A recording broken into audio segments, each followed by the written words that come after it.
Hello student, myself Dr. V.R. Dangar, MBM Science and Home Science College, Rajkot.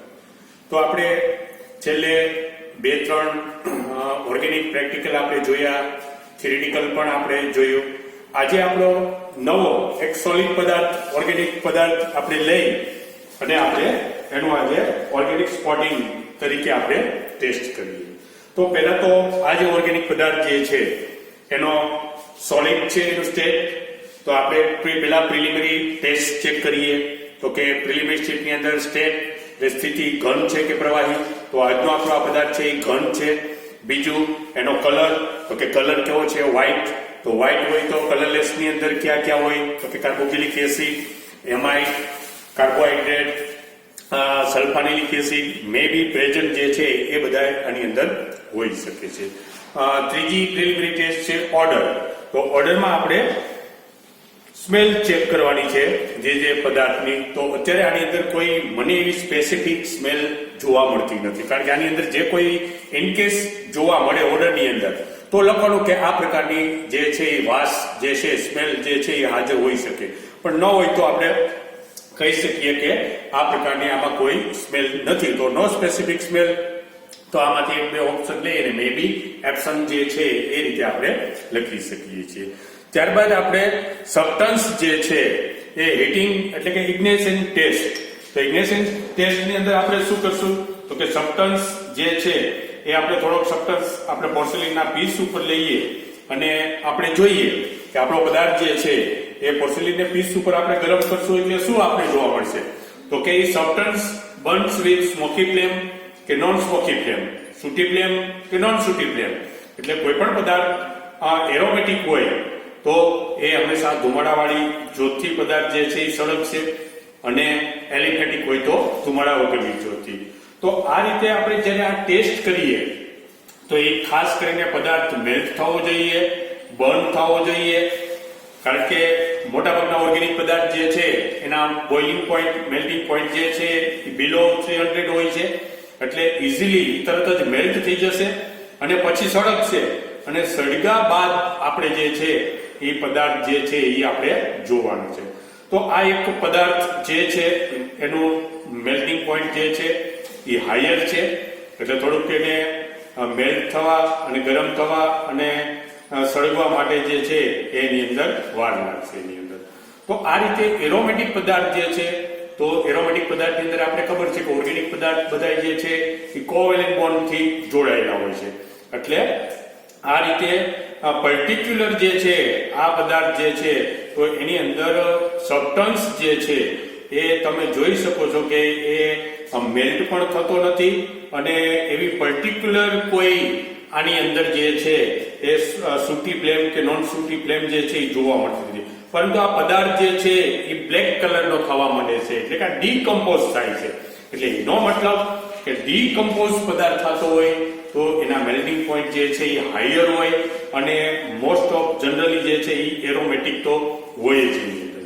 તો આ રીતે આ પદાર્થ જે છે એ એરોમેટિક છે, પણ આને આપણે તમે જોઈ શકો છો કે એરોમેટિક પદાર્થ હોય તો એની અંદર બેન્ઝીન રિંગ તો એની અંદર હોવાની જે છે એની અંદર.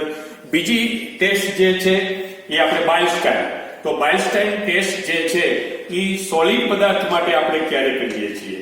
તો લિક્વિડ મોસ્ટ ઓફ બાયલસ્ટાઇન ટેસ્ટ જે છે એ આપણા પદાર્થની અંદર હેલોજન છે કે નહીં એ ચેક કરવા માટે આપણે ટેસ્ટ કરીએ છીએ. પણ જોઈએ આપણે આ પદાર્થની અંદર કોપર ફોઇલ સાથે આ પદાર્થ ગરમ કરીએ તો જો આની અંદર પર્ટિક્યુલર જે છે એ પદાર્થ જે છે એ બ્લેકિશ પ્રકારનો થતો જાય છે. એટલે આ રીતે આમાં કોઈ ગ્રીન ફ્લેમ જોવા મળતી નથી.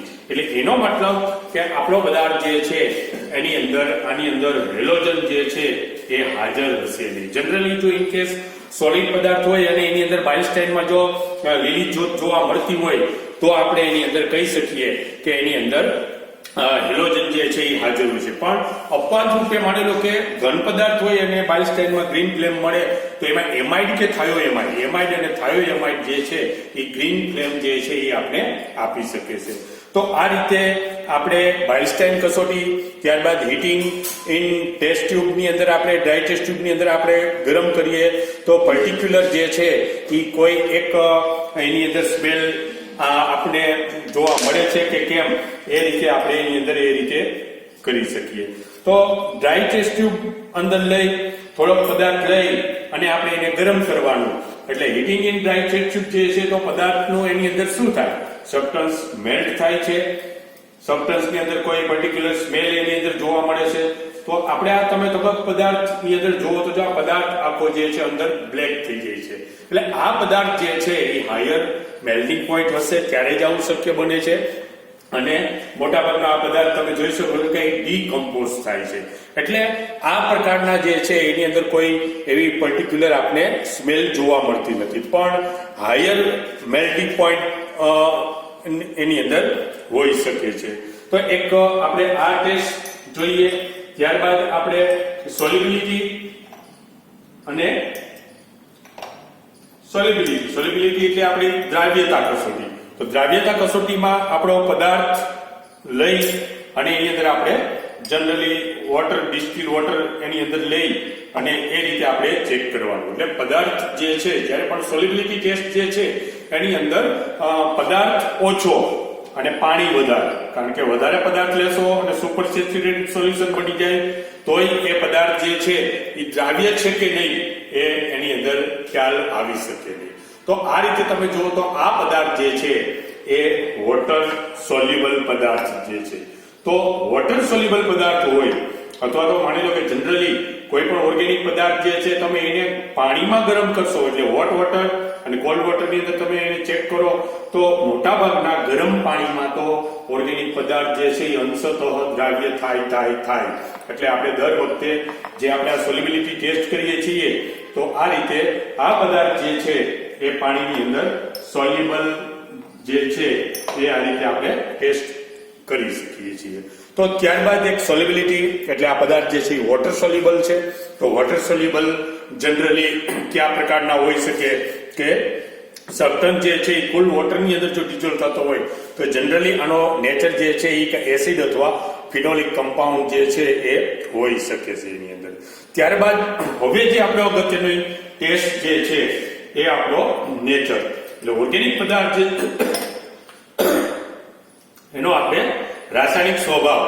તો આપણો ઓર્ગેનિક પદાર્થની અંદર આપણે નેચર જે છે એ ટેસ્ટ આપણા માટે અગત્યની છે. તો નેચરમાં આપણે ખબર છે ઓર્ગેનિક પદાર્થના ચાર જ નેચર હોઈ શકે, કાં એસિડિક હોય, કાં બેઝ હોય, કાં ફિનોલ હોય ને કાં ન્યુટ્રલ. બધા એસિડ હંમેશા બાયકાર્બોનેટમાં દ્રાવ્ય, બધા ફિનોલ હંમેશા એનોઇચમાં દ્રાવ્ય અને બધા બેઝ હંમેશા HCl માં દ્રાવ્ય. પણ આ ટેસ્ટ ક્રમશઃ આપણે આ જ પ્રમાણે કરવાની. હવે પ્લસ માની લો કે પહેલી ટેસ્ટ આપણે બાયકાર્બોનેટની કરીએ છીએ અને બાયકાર્બોનેટમાં પદાર્થ ઉભરા સાથે દ્રાવ્ય હોય તો આપણે કહી શકીએ કે આપણો પદાર્થ જે છે એ કેવો હશે, એસિડિક નેચર હશે એની અંદર. તો જો એસિડિક ઇન કેસ નેચર હોય તો આપણે એમાં ને એમાં HCl ઉમેરી અને રીપ્રેસિપિટેશન કરીએ અને આપણે ચેક કરીએ. તો આ રીતે તમે અત્યારે જુઓ જો પદાર્થ ઉભરા સાથે દ્રાવ્ય થાય છે, ઉપર ઉભરા આવે છે તો પદાર્થ વત્તા બાયકાર્બોનેટ નાખશું એટલે શું થશે, કોઈ પણ એસિડ હોય તો એસિડની અંદર કાર્બોક્સિલિક ગ્રુપ હોય એની સાથે બાયકાર્બોનેટમાં એની સાથે જોડાશે અને H2CO3 કાર્બોનિક એસિડ જે છે એ લિબરેટ થશે. તો આ રીતે એફર્મેશન્સ ઓફ CO2, તો જો આ ઉભરા સાથે પદાર્થ જે છે એ દ્રાવ્ય થશે અને તમે બાજુમાં જોશો તો એની અંદર CO2 લિબરેટ થતો હોય એનો અવાજ પણ એની અંદર આવે છે. તો આ રીતે કાર્બન ડાયોક્સાઇડ જે છે એ આની અંદર લિબરેટ થશે. જેટલો પદાર્થ હશે એટલો ઉભરા સાથે આ પદાર્થ દ્રાવ્ય થશે. એનો મતલબ કે જો પદાર્થ ઉભરા સાથે દ્રાવ્ય થાય એટલે 100% આનો નેચર એસિડ જ હોય. તો ઈ સિવાયના બાકીની કોઈ આપણે ટેસ્ટ કરવાની જરૂર નથી. હવે ફરીથી આપણે આના ટેસ્ટ જે છે એની અંદર કન્ફર્મ કરવા માટે શું કરશું તો કે આની અંદર જ આપણે હાઇડ્રોક્લોરિક HCl એની અંદર ઉમેરીએ. તો જનરલી જે આપણો એસિડ દ્રાવ્ય થઈ ગયો એની અંદર હવે માની લો કે ઝડપથી દ્રાવ્ય થઈ ગયો એટલે આમાં તરત જ એનું ન્યુટ્રલાઇઝેશન થશે કારણ કે આપણે સોડિયમ સોલ્ટ બની ગયો. તો આ રીતે એમાંથી ફરીથી HCl ઉમેરશું તો ખરેખર આપણો એસિડ જે છે જો પાછો ન્યુટ્રલાઇઝેશન થશે એટલે એસિડ ઉમેરવાથી આ રીતે ન્યુટ્રલાઇઝેશન થઈ અને પાછો રીપ્રેસિપિટેશન થાય તો 100% જે છે એ પદાર્થ આપણો એસિડ હોઈ શકે. તો આપણે જોઈએ છીએ કે આની અંદર રીપ્રેસિપિટેશન થાય છે, કારણ કે પદાર્થ આપણે ખબર છે પહેલા જ કે વોટર સોલ્યુબલ છે. તો કોઈ પણ વોટર સોલ્યુબલ પદાર્થ હોય તો એનું પાછું રીપ્રેસિપિટેશન શક્ય નથી. એટલે એનો મતલબ કે આ રીતે પાર્શિયલી જે છે એ આ રીતે રીપ્રેસિપિટેશન જે છે એ આપણે જોવા મળે છે. પણ થોડીક વધારે એની અંદર માની લો કે કોન્સન્ટ્રેટ સોલ્યુશન હશે તો જ એની અંદર રીપ્રેસિપિટેશન થશે. પણ એક વખત સોલ્યુબલ થઈ જાય એટલે 100% એનો નેચર જે છે એ એસિડ હોઈ શકે. તો આ જે એસિડ જે છે એને આપણે દ્રાવ્ય એસિડ પણ એ રીતે આપણે કહી શકીએ છીએ. તો આ રીતે HCl ઉમેરવાથી આપણો પદાર્થ જે છે એ વોટર સોલ્યુબલ થઈ જાય છે. વોટર સોલ્યુબલ છે પ્લસ બાયકાર્બોનેટમાં સોલ્યુબલ, અને HCl ઉમેરવાથી ઘણી વખત જે છે જો તમારે વધારે HCl તમે ઇનકેસ એની અંદર ઉમેરશો તો પાછો એની અંદર સોલ્યુબલ થઈ જશે એની અંદર. તો આ રીતે સોલ્યુબલ થાય કે ઇનસોલ્યુબલ તો આપણે એની અંદર જે છે તો કે આ એક દ્રાવ્ય એસિડની આની અંદર જે છે એ શક્યતા છે. તો બાકીની કોઈ ટેસ્ટની હવે આપણે આની અંદર જરૂર નથી. ત્યારબાદ આપણે જોઈએ સેચ્યુરેશન અનસેચ્યુરેશન સોલ્યુશન. તો સેચ્યુરેશન અનસેચ્યુરેશન સોલ્યુશન જે છે તો એ જનરલી આપણે જોઈએ તો એ ખાસ કરીને સંતૃપ્તા અસંતૃપ્તા કસોટી જે છે એ કસોટી આપણે એની અંદર કરવાની છે. એટલે એની અંદર આપણે ડાયલ્યુટ કેમિનોફોરનું જે સોલ્યુશન આપણે લઈ અને એને આપણે આછું પિંક કલરનું કરી અને એની અંદરથી આપણો પદાર્થ એડ કરીએ તો એમાં કલર ઓફ કેમિનોફોર ડિસેપિયર થાય કે રિમેન્સ, એના ઉપરથી આપણે સેચ્યુરેટેડ અનસેચ્યુરેટેડ રિંગની બહાર ઇથિલિનિક દ્વિબંધ હોય તો અને તો જ એ પદાર્થ જે છે એ અસંતૃપ્ત કહેવાય. બાકીના બધા પદાર્થો ઓર્ગેનિકમાં એટલે આ એક જ તમારા સિલેબસમાં જે છે એ સિન્નામિક એસિડ. તો જો ઇન કે સિન્નામિક એસિડ હોય તો એની સિન્નામોમ તજ જેવી સ્મેલ હોય, અને જો તજ જેવી સ્મેલ હોય તો સિન્નામિક એસિડની શક્યતા રહે. અને તમારા સિલેબસમાં સિન્નામિક એસિડ એક જ અસંતૃપ્ત પદાર્થ છે, બાકીના બધા જ પદાર્થ કેવા હશે? સંતૃપ્ત. બાકીના કોઈ પણ પદાર્થ હવે અપવાદ રૂપે ઘણા જે છે કોઈ પણ એના ઉપર લોન પેર હોય એટલે NH2 ગ્રુપ વાળા હોય, નાઇટ્રો ગ્રુપ વાળા હોય તો એના ઉપર લોન પેરની હાજરીને કારણે કલર ઓફ કેમિનોફોર જે છે એ ડિસએપિયર થતું હોય છે. એટલે એનો મતલબ એ નથી કે પદાર્થ અસંતૃપ્ત છે, પણ રિંગમાં જોવાનું, રિંગની અંદર ઇથિલિનિક દ્વિબંધ, રિંગની બહાર કે ઇથિલિનિક દ્વિબંધ સ્ટ્રક્ચરમાં દેખાય તો આપણે છેલ્લે કહેવાનું કે આ પદાર્થ જે છે એ અસંતૃપ્ત છે. બાકી અપવાદ રૂપે કલર દૂર કરતું હોય તો એને આપણે સંતૃપ્ત જ ગણવાનું છે. તો આ રીતે આપણે જનરલી આ રીતે એ સંતૃપ્તા અસંતૃપ્તા કસોટી કરીએ. ત્યારબાદ સોડા લાયમ કસોટી. તો સોડા લાયમમાં ડ્રાય ટેસ્ટ ટ્યુબમાં લઈ સોડા લાયમ વધતા પદાર્થ આપણે લઈએ અને પર્ટિક્યુલર એની સ્મેલ આપણે જો ચેક કરીએ તો આ રીતે જનરલી અત્યારે આ પ્રકારના જે દ્રાવ્ય એસિડ જે છે તો એ આપણા એક લિસ્ટની અંદર જે છે, કારણ કે આમાં પર્ટિક્યુલર કોઈ સ્મેલ જ નથી, કારણ કે ઓરિજિનલ પદાર્થ જે છે તો એની કોઈ સ્મેલ નથી. એટલે આપણે આ કસોટીની અંદર કરીએ તો એમાં નો સ્પેસિફિક સ્મેલ જે છે એ જોવા મળશે એની અંદર. તો કંઈ પણ આમાંથી લિસ્ટ સિવાયની સ્મેલ કોઈ જોવા ન મળે તો આપણે કહી દેવાનું કે નો સ્પેસિફિક સ્મેલ. તો નો સ્પેસિફિક સ્મેલમાંથી આમાંથી જે કોઈ આપણે લાગે કે એની ઉપરથી આપણે એ રીતે જે છે એ આપણે એની અંદરથી આપણે કહી શકીએ છીએ. ત્યારબાદ આપણી FeCl3 test, neutral FeCl3 test. તો ન્યુટ્રલ FeCl3 ની ટેસ્ટની અંદર તો આપણે આજે જે ન્યુટ્રલ FeCl3 ટેસ્ટ કરશું તો એની અંદર આપણે જોવાનું કોની અંદર, કારણ કે આપણું પદાર્થ વધતા પાણી લઈ અને એની અંદર આપણે જે ન્યુટ્રલ FeCl3 નો આપણે એની અંદર જે સોલ્યુશન આપણે બનાવીએ તો ઈ સોલ્યુશનની અંદર આપણે એડ કરી અને એ FeCl3 જે છે તો FeCl3 ને આપણે ન્યુટ્રલ કરવા માટે શું કામ આપણે ન્યુટ્રલ કરવું પડે? આપણે ખબર છે FeCl3 જે છે એ સ્ટ્રોંગ એસિડ અને વીક બેઝનું એક્ઝામ્પલ છે. એટલે એને આપણે એસિડિક એસિડ થી એમોનિયમ હાઇડ્રોક્સાઇડ આપણે એડ કરી અને એને આપણે ન્યુટ્રલાઇઝ કરીએ, કારણ કે આ એસિડિક સોલ્યુશન છે.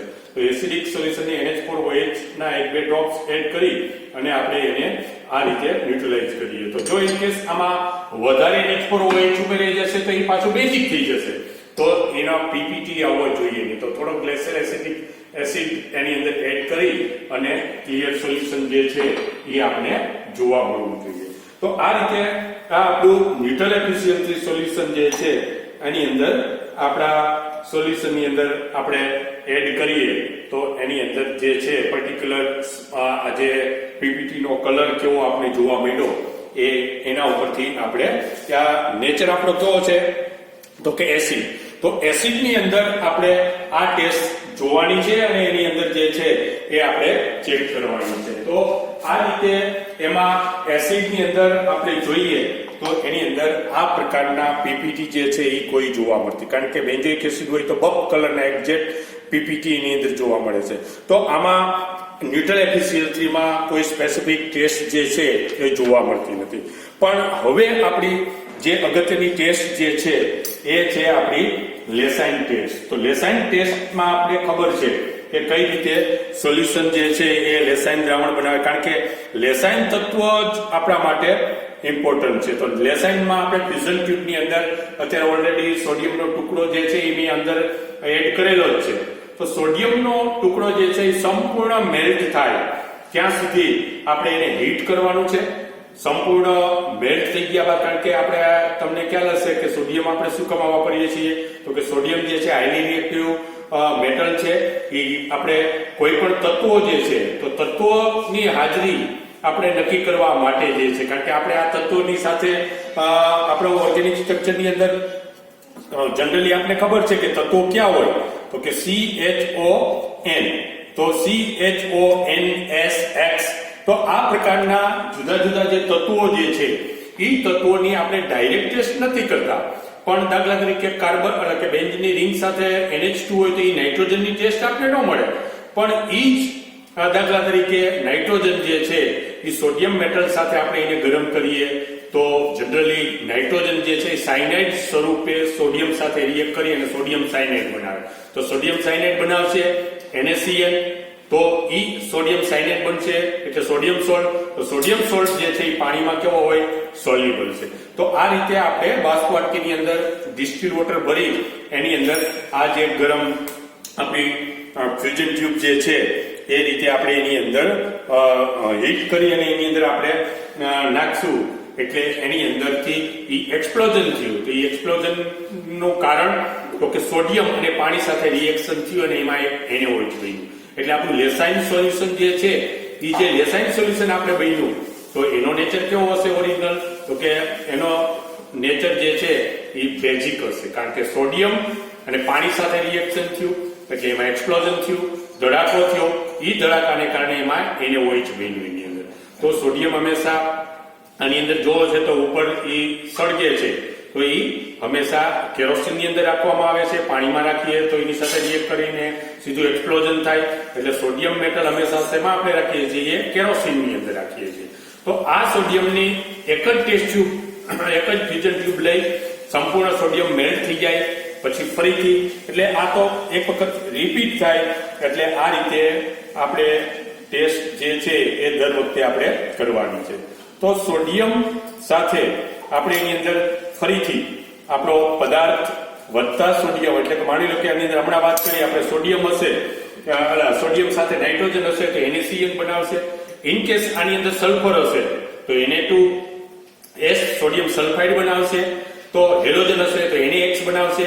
એટલે કોઈ પણ તત્વો જે છે એટલે કે નાઇટ્રોજન છે, હેલોજન છે કે સલ્ફર, બાકી CHO તો દરેક ઓર્ગેનિક પદાર્થની અંદર તત્વો હોય જ. તો આ જે નાઇટ્રોજન, સલ્ફર અને હેલોજન જે છે એની આપણે લેસાઇન ટેસ્ટ ઉપરથી એટલે સોડિયમ સાથે સોડિયમ સાયનાઇડ બનાવે તો NaCN સ્વરૂપે આપણે ખ્યાલ આવે અને એ જ પ્રમાણે આપણે એની અંદર જોઈએ તો સલ્ફર હશે તો એ Na2S બનાવશે. તો આ રીતે લેસાઇન દ્રાવણ જે છે એનું આપણે આ રીતે બાષ્પવાટકીમાં સખત ઉકાળી અને એ રીતે તો એ આપણું લેસાઇન દ્રાવણ બને છે એટલે એને આપણે ફિલ્ટર કરવા માટે જે છે એક આપણે ફનેલ અને આપણે ફિલ્ટર પેપરની આપણે જરૂર પડશે. તો આ લેસાઇન દ્રાવણને ઉકાળી અને આને આપણે ગાળવાનું છે, કારણ કે આની અંદર જો કે સલ્ફર હશે તો Na2S સ્વરૂપે જોવા મળશે ને ઈ સલ્ફરની આપણે લેસાઇન LF એટલે લેસાઇન ફિલ્ટ્રેટમાં આપણે એની ટેસ્ટ કરશું તો એના ઉપરથી આપણે ખ્યાલ આવી શકે કે આની અંદર સલ્ફર છે કે નહીં એ રીતે. તો આ રીતે આપણું લેસાઈન દ્રાવણ આપણે આ રીતે ઉકાળી બનાવી અને એની અંદર આપણે એક વખત ઉકળી જશે તો જે કોઈ સલ્ફર હશે, હેલોજન હશે કે નાઇટ્રોજન હશે તો એની અંદર આપણે આના ઉપરથી આપણે જે ટેસ્ટ જે છે એ આપણે કરી શકીએ છીએ. તો આ રીતે આપણું જે લેસાઈન દ્રાવણ જે છે એને આપણે ઉકાળી અને એક વખત આપણે કોન્સન્ટ્રેટ સોલ્યુશન આપણે બનાવવાનું છે અને ઈ સોલ્યુશન ની અંદર આપણે N અને S ની જે છે એ આપણે ટેસ્ટ કરવાની છે. પણ ઉકાળવાનું કારણ, કોન્સન્ટ્રેટ કરવાનું કારણ કે જો આપણે ઉકાળશું નહીં, કોન્સન્ટ્રેટ નહીં કરીએ તો N અને S કે X જે છે એ માઇનોર પ્રમાણમાં આની અંદર હશે, કારણ કે આપણે ખબર છે કે આપણે કેટલો પદાર્થ લીધો એની અંદર.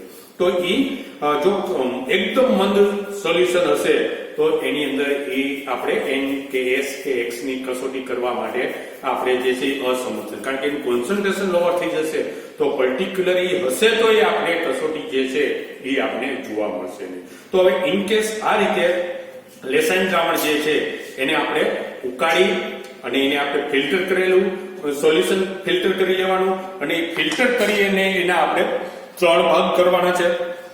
પહેલો ભાગ ની અંદર આપણે નાઇટ્રોજન ની કસોટી કરશું, બીજો એસ ની કસોટી કરશું અને ત્રીજો ઇન કેસ લિક્વિડ હોય અને હેલોજન ત્યાં માઇલસ્ટાઇનમાં ગ્રીન હોય તો આપણે અહીંયા ત્રીજી હેલોજન ની ટેસ્ટ જે છે એ આપણે આ લેસાઈનમાં કરવાની.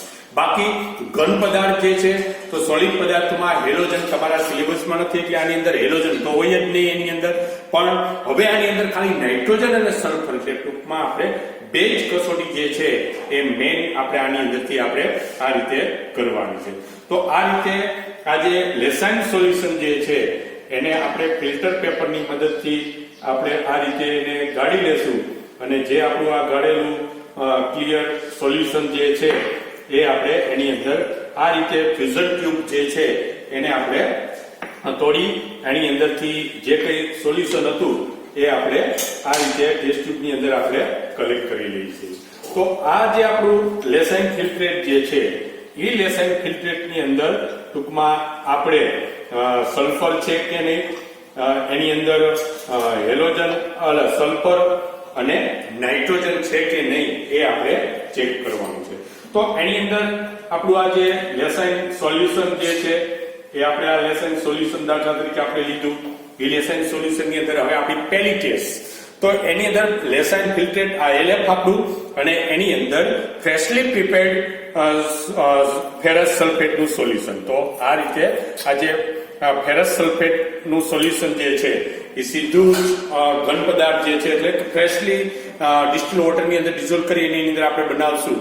તો આ રીતે ફ્રેશલી પ્રિપેર્ડ સોલ્યુશન જે છે એની અંદરથી આપણે એડ કરી અને એને આપણે ગરમ કરી અને સ્લાઇટલી એની અંદર આપણે એસિડિફાઈ જે છે એ આપણે કરશું એની અંદર.